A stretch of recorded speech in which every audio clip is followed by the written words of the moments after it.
Hey, what's up, fellas? How you doing? Man, Antonelli here.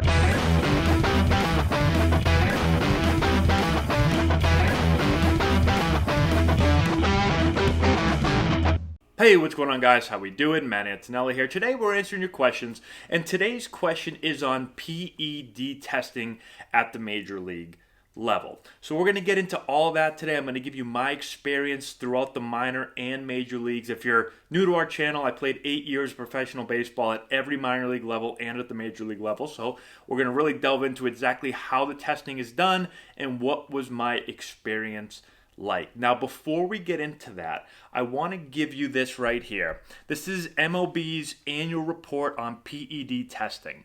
Okay, this came out a little bit less than a year ago. I'm sure 2019's will be coming out soon. And it says in 2018, there were 11,526 drug tests conducted across MLB. Of that total, 9,282 were urine samples to test for performance-enhancing substances, stimulants, DHEA, diuretics, and masking agents. The remaining 2,244 were blood samples collected to test for human growth hormone. There were 11 adverse analytical findings reported from the drug testing, which resulted in discipline. 8 were for PEDs, 2 were for something I don't even know what that means, and 1 for the stimulant amphetamine.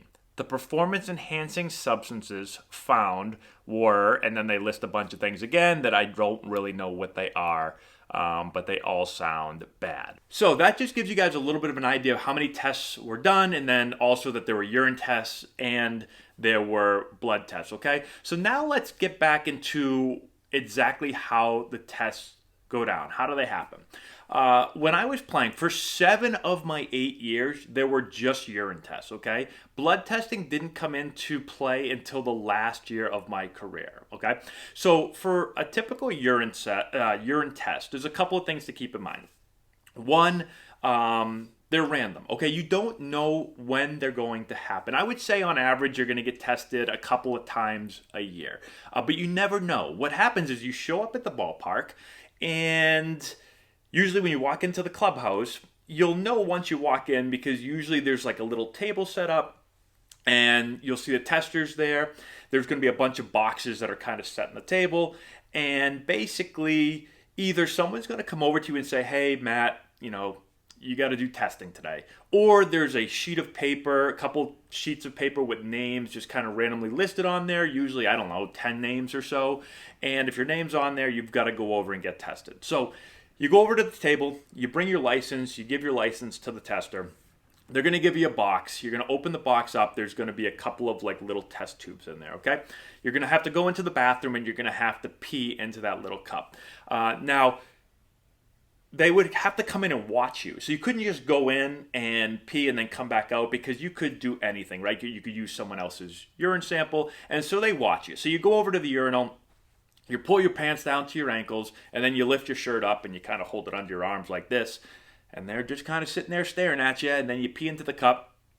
You put the cap back on, you go over to the table, you walk over with them, and then they start kind of doing these little tests to make sure that the sample isn't diluted too much. And if everything is good, then you're good to go. They're going to ship that off to the lab. Now, I never had any issues with this. I always thought it was, it wasn't really a big deal.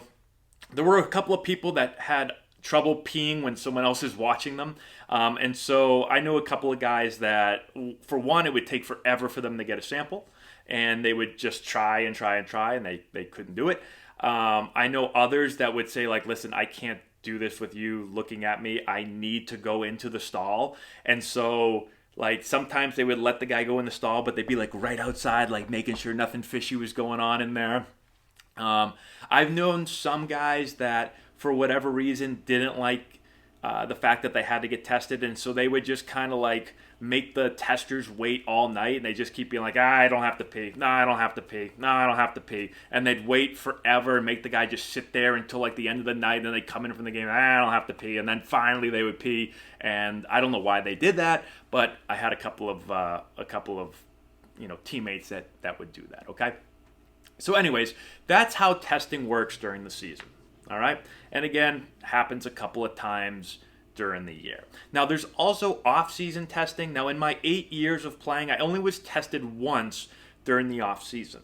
I got a call one night, and they said, listen, you've been randomly selected for off-season testing. We're going to have someone come to your house tomorrow morning that you're going to have to provide a pee sample for.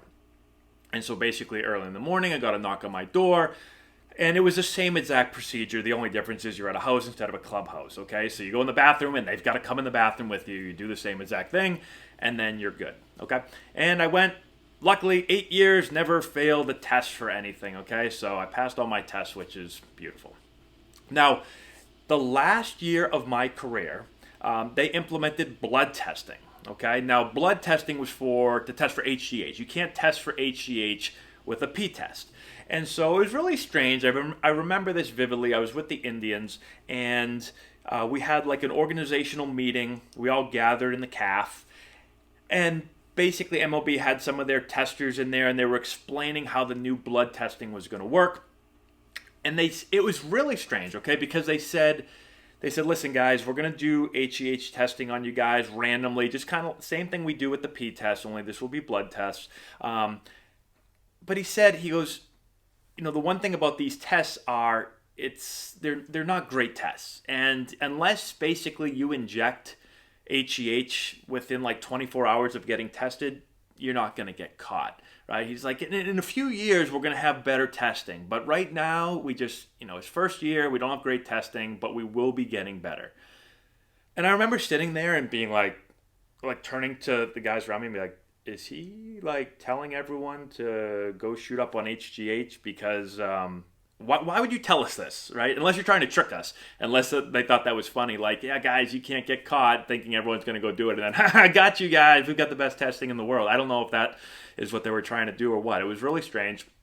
But I actually never got tested that year for HGH because I got released during that season and was never randomly picked to do blood testing. So I'm not exactly sure how that works.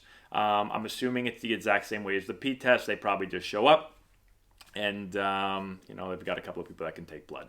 All right. So that's the way that testing works. As far as steroids and performance enhancing drugs go and all that stuff, I think that a lot of people think that, steroids is just rampant. I'll talk to a lot of people and they'll just be like, yeah, like at least half the league's got to be on stuff, right? Or like 75% of the league is on stuff, right? And listen, I don't know what percentage of the league is on stuff, but I will say this. In my career, I played 8 years. I never once saw anyone take steroids. Never saw steroids around the clubhouse or anything. Never saw any of that stuff. And really, there was only one player that was kind of open about his steroid use, and he actually had been suspended by Major League Baseball for steroid use, so everyone kind of already knew that he had done them. And so I think that's why he probably felt pretty comfortable talking to everyone about it. There was one other player that asked, it was very strange, he asked me if I was interested in HGH, and I was like, no thanks, buddy, I'm good. He was like, okay, just checking. It was really strange one day in the clubhouse. But that was really it. Those were really like probably the only two people that really ever talked about it. And again, I don't even know if that second guy that asked me about it was on it. I'm assuming he was. I don't think he was just going around asking people if they wanted some. I'm assuming he was on it. But that was it. Okay. Now, there could have been a lot more people. Maybe everyone was just really, really secretive about it. But no one really talked about it very much. Especially when you think back to maybe a few years earlier than that. And again, I wasn't playing during the steroid era, back when, Barry Bonds and Sosa and McGuire were all absolutely humongous and crushing balls. And maybe things were a little different back then, and maybe it was more open that guys were on them. But when I played, it definitely was not. Okay? So hopefully that helps answer some of the questions about PED testing, how it works. If you guys have any more questions, let me know in the comment section below. I know a lot of people have been, it's been interesting, in my video game Road to the Show videos, a lot of people have been asking about PED testing, which is interesting. And so I wanted to throw this up there and help you guys out. So keep letting the questions fly in the comment section below. Subscribe to this channel. Give it a thumbs up. I'd really, really appreciate it if you guys could do that and share with all your friends. And that's all we got. We'll talk to you later.